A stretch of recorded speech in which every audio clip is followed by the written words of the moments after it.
One of the ways that we really try to stay agile in a changing industry is actually by utilizing agile practices. We basically take our teams and create and destroy them quickly, working on very tightly focused priorities. We try to keep team size down as much as we can. I'd much rather have a few good people and be a little bit slower on the development than add too many passionate about developing it. I think it helps a lot if you can see the product you want to develop and you feel strong ownership of all the different aspects of it and realize that it's kind of a package that you're doing. It's a little bit like a symphony. All the different instruments need to play together in order for the end result to be as good as it has to be. We've always been looking at what are the latest trends and latest technology. So it's part of our approach, to make sure we always leverage the most professional and experts in an area, combined with the latest engine and version that deliver the best performance for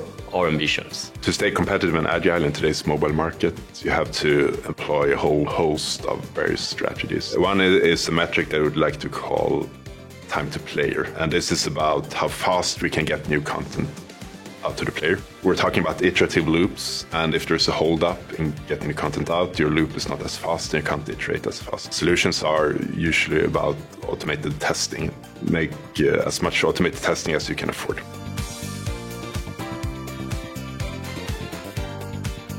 Building a new IP is a very difficult proposition. So if you're lucky enough to have one, let alone multiple ones, a wise thing to do to try to make the most out of it. Studios are focusing right now to try to consolidate and expand their IPs more than trying to create new ones. That doesn't mean that they're not trying constantly, but I think the bulk of the efforts nowadays go into strengthening and expanding existing IPs. When I started, it was a chase of new IP. And when you found an IP, you kind of continued to chase for the next IP, whereas the trend nowadays is complete opposite. As soon as you found an IP that really works, you stick to it and you make the most out of it and you iterate and build on that IP for many, many years using live services and other techniques. Companies trying to make as much out of the existing IPs as possible, but from a developer perspective, I think that we should go an exactly different route by creating new IPs, creating new stories. The games industry is, it's a media business, it's a hits-driven business. So of course, a lot of studios are out there looking at multiple IPs and really trying to see what is going to give them the highest chance of success and really experimenting across multiple different IPs to see what resonates most with players. I think studios are going to keep extending new IP because it's a safer bet from their side. When you are in a studio and you have to make the decision of starting a new game, having that safety net, which is having an IP, the investor will come easily. If you have that IP, players are more comfortable of playing well-known IPs than trying to invest their time and money in new IP.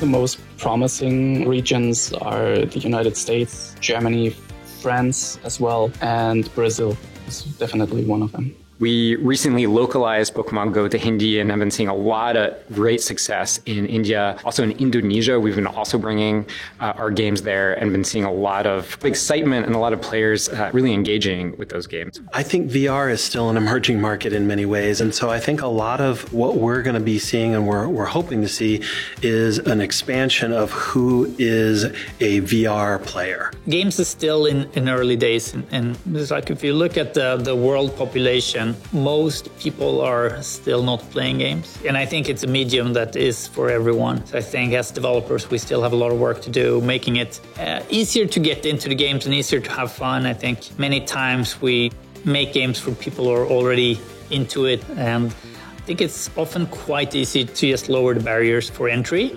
And then when people fall in love with a product, they are willing to learn much more about it and spend more time there.